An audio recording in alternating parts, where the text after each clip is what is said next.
Math 2414, Calculus 2, Calculus 1 review, integration by substitution, examples part 3, and the final video in this Calculus 1 review. I've lost count. I think we're at 15 or 16. I'll know when I upload the videos. Here's the integral e, which I guess is appropriate. The integral from e to e squared of natural log of x over x dx, and then the last one is the integral of x squared plus the square, x squared times the square root of 1 plus x dx, which is going to bring up an issue that we kind of saw before, but kind of dismissed, and you'll see what I mean when we get there. All right, how are we going to do this one? Well, it's not obvious which integral rule we're going to use. In fact, I would bet that you wouldn't even be able to guess which one. You might think, how about this one, integral of 1 over u du, because there's a fraction and there's something on the bottom. But the problem with that is, well, we could try it. We would say u equals x, because that's what's down there. But I'll tell you right now, don't ever say u equals x. It's not a substitution. You're just changing the letter in the problem. If we say u equals x, all the u's become x's, and it's the exact same problem, just with a different variable of integration. So that's not going to work. What about, well, there's a natural log, but we don't have a rule for natural log of x or natural log of u, at least not yet. In the first section, when we begin chapter 6, when we actually start calculus 2, we'll figure out a technique for integrating that. Dang, I should have got a drink of water between videos. So I can waste y'all's time because it's downstairs. It's a long way down. So what are we going to do? Right now, trying to match this to the structure of an integration rule seems to be failing us. So let's resort to the other way of selecting a substitution, which is there any part of the integrand whose derivative is present elsewhere in the integrand? Let me say that again. Is there any part of this integrand whose derivative is already present? And the answer is yes. The substitution we're going to use is to let u equal natural log of x.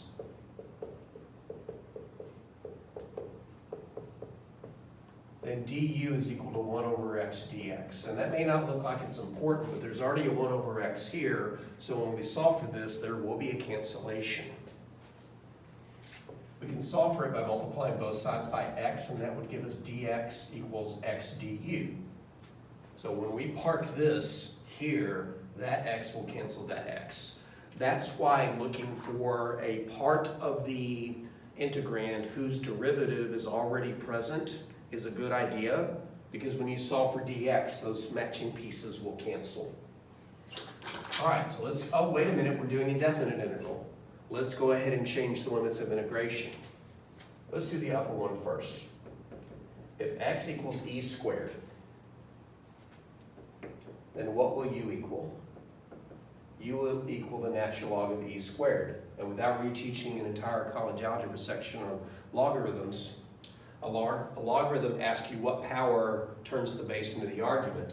The implied base on natural log is e, the argument is e squared. What power do you put on e to turn it into e squared? 2. If you really don't know logarithms, please send me a message. I'll send you a link to a video that introduces them what I think is naturally. No pun intended. And for the lower limit, if x equals e, then u is equal to the natural log of e. This one's even easier if you ask the right question. The question is, what power turns e into e? And the answer is the first power. So our limits of integration become really nice. All right, let's change everything. When x was equal to e, that gave us u is equal to 1. When x was equal to e squared, that gave us u is equal to 2. The natural log of x becomes the u. The dx becomes x du. Who's unaccounted for? The x that was in the denominator. And integrating with u's and x's simultaneously is bad, but this is why finding a piece of the integrand whose derivative is present elsewhere in the integrand is a good idea. It will always let us do that. And now this becomes really easy. Integral from 1 to 2 of u du. And by the way, the integral rule that this matches is the power rule. which you probably never would have guessed because there was no power at all, but the power happens to be 1. So it's nice to have multiple ways to make your choice on a substitution. Either match it to a structure of an integral rule or find a piece of the integral whose derivative is present already. All right, let's integrate this. The integral of u is 1/2 u squared. Just use the rule. And we're evaluating this from 1 to 2. And remember, we already changed the limits of integration from x values to u values, so we do not have to undo the substitution. We already know what will happen. We get 1/2 2 squared minus 1/2 1 squared. That's half of 4, which is 2. That's half of 1, which is 1/2. 2 minus 1/2 is 3/2, and it's over. So this one was easy once you made the right substitution. But the trick was making that substitution. All right, let's talk about this guy. You might know where to go for the substitution on here, and you would probably be correct, because this isn't our first go around with the integral of a square root. I've said it before, and I'll say it as many times as I find the opportunity. You don't do calculus to radicals, you do calculus to powers. Anytime you see a radical, you should probably change it to the correct power, which in this case is a 1/2 power. We have a power. We'll probably use this rule, which it's missing its right side, but I'll go ahead and write it.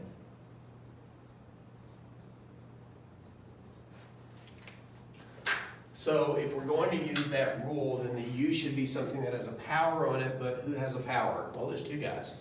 The x has a power, and the 1 plus x has a power. Remember what I said earlier? Never ever use a substitution of u equals x. Because all that will happen is you get du equals dx, so this becomes du, that becomes a u, that becomes a u, and the structure remains exactly the same. So we're not going to let u equal x. But what about u equals 1 plus x?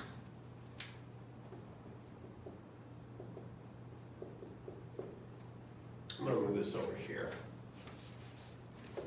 What if we let u equal 1 plus x?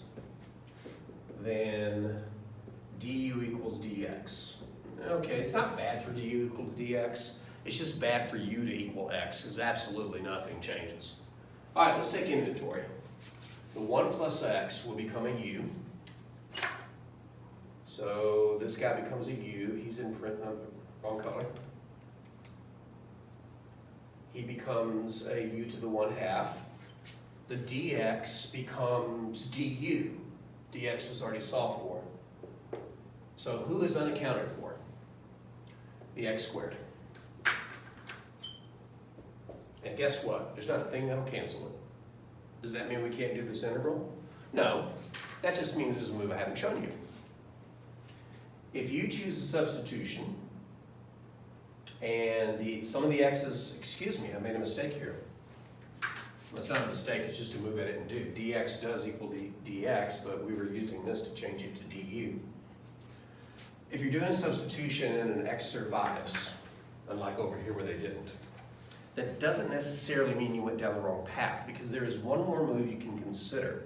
I didn't do it previously because it would have crashed and burned and taken more time.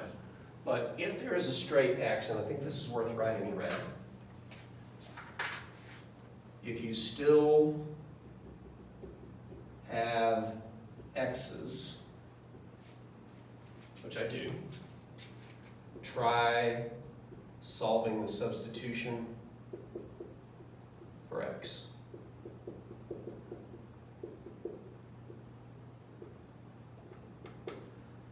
Think of it this way. I need to replace the x with something that it equals. So I need to know what x equals. So I need an equation that contains an x. Here's one. If I solve this for x, I get x equals u minus 1 to subtract 1 from both sides. That means anywhere there's an x, I can change it to u minus 1. Guess what? There's an x. Guess what? It is going to become u minus 1. So we have the integral of u minus 1. Now the x had a square, so does the entire u minus 1 times u to the 1/2 times du. And at this point, I have successfully converted the integral completely from x's to u's. Now I'm not out of the woods yet. Over here, after the substitution, it was easy to finish. But how do we do that integral? Well, there's a train of thought that will take you down the right path. I could just say do this and it will get the job done. But let me recopy the integral here. One thing I really want you to get from this class is how to solve problems in general. One technique is to connect something that you don't know to something that you do know. Another technique is to change the problem into something that you have a rule for. This is the integral of a product. We don't have a product rule for integrals yet. This is the integral of a product. However, you can integrate a sum term by term. So if this were just all pluses and minuses and no multiplications, we would be good to go. So that being said, let's kill all the multiplications. How? Well, we'll pick up the integral in a second. Let's kill all the multiplication by writing the u minus 1 twice because it's squared, and then foiling it. If we FOIL the u minus 1 times u minus 1, we'll get u squared minus 2u plus 1. Please don't ask me how that happened, it's just a FOIL problem. But we still have the u to the 1/2 outside of that, so we still have a product, but that's easy to kill by just distributing. Be careful, I'm about to add exponents and they involve fractions. U squared times u to the 1/2, 2 plus 1/2 is 2.5, also known as 5/2, minus 2 times u to the 1/2. Well, this exponent is 1, that one's 1/2, 1 plus 1/2 is 3/2, plus, and then 1 times u to the 1/2 is u to the 1/2. That's something I can integrate. We're going to integrate u to the 5/2 minus 2u to the 3/2 plus u to the 1/2 du, and it may look ugly, but it's doable. Because I can just whip out the power rule for integrals on that guy. The power rule says add 1 to the power, 5/2 plus 1 is 7/2, and then multiply by the reciprocal of that, which is 2/7, minus 2 times, add 1 to that power to get 5/2, multiply by its reciprocal, which is 2/5, plus add 1 to that power to get 3/2, multiply by its reciprocal, which is 2/3, plus c. Let's go ahead and clean this up to 4/5. So 2/7 u to the 7/2 minus 4/5 u to the 5/2 plus 2/3 u to the 3/2 plus c. Now, we're not done because we have to undo the substitution. That's easy. The u is just representing 1 plus x. But I do want to show you one more move. It's an algebra move, and you may question whether or not it's a necessary move, but I think it's a really good move for this problem. Ignoring the plus c, these all have some u's in commons. I'm going to factor out a greatest common factor. Why? It's going to make the answer look a lot prettier. It's not obvious yet, but you'll see it in just a moment. Now, when you have a bunch of terms with the same letter and you're going to factor them out, you can only factor out the lowest power. So let's factor out u to the 3/2. And let's see what's left over. 2/7. Now factoring out is like dividing, and when you divide with exponents, it's subtracting. 7/2 minus 3/2 is 4/2. That's better known as 2. So it's u to the 2nd power minus 4/5. 5/2 minus 3/2 is 2/2. That's known as 1, u to the 1st power, but I don't need that 1. It's implied. Plus, and on the last term, I factored out all of the u's, so there's none left.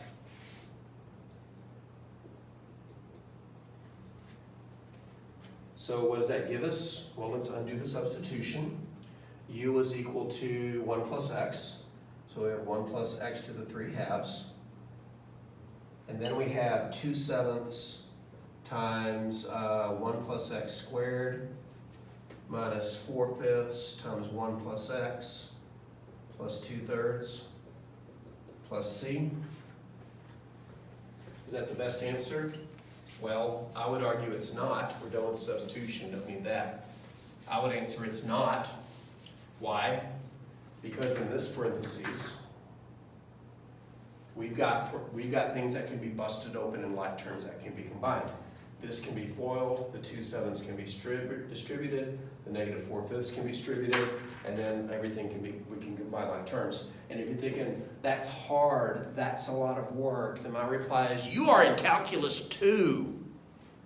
Sorry, didn't mean to go off on you there.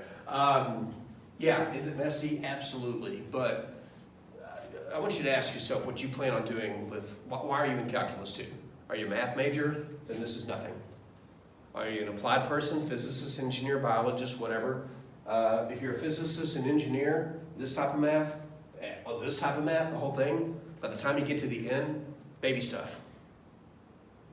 If you are struggling, if you are seriously struggling with the algebra and the trigonometry, and to some point the calculus, because it's newer, and you plan on being an engineer or a physicist, I will tell you right now, what you are seeing now is the baby stuff. By the time you get to the end of your engineering and physics, you'll look back at this and say, man, I wish things were just this easy. And I'm not trying to scare anybody or put anybody down, but I'm trying to be realistic that when I say things like FOIL this and distribute and combine like terms, if you're like, that's too much work, I'm not sure if I can do that, that's difficult, you need to be able to do those things, because down the road it gets tons worse, especially if you can't do this stuff. So yeah, I am going to do this. And if this were a test question, well, I wouldn't do this as a test question, but as a homework question, I would ask you to try to simplify it as much as possible, and I would have some leeway in grading it. But let's get back to this. I'm going to take this stuff and we're going to clean this mess up. We have a 2/7. I'm going to spare you the details of foiling the 1 plus x squared. It's 1 plus 2x plus x squared minus 4/5, 1 plus x plus 2/3. We distribute, we get 2/7 plus 4/7 x plus 2/7 x squared minus 4/5 minus 4/5 x plus 2/3. And now if we combine like terms, let's go highest to lowest power. There's only 1x squared, it's 2/7 x squared. We have a 4/7 x minus a 4/5 x, so we'd have to get a common denominator. That would give us 20 minus 28, which is -8, -8 35ths. Now you don't have to do the fraction arithmetic in your head, I'm just saying that that's what you should get. I'll do it again just to make sure. -28 fifths. And then when we combine our constant terms,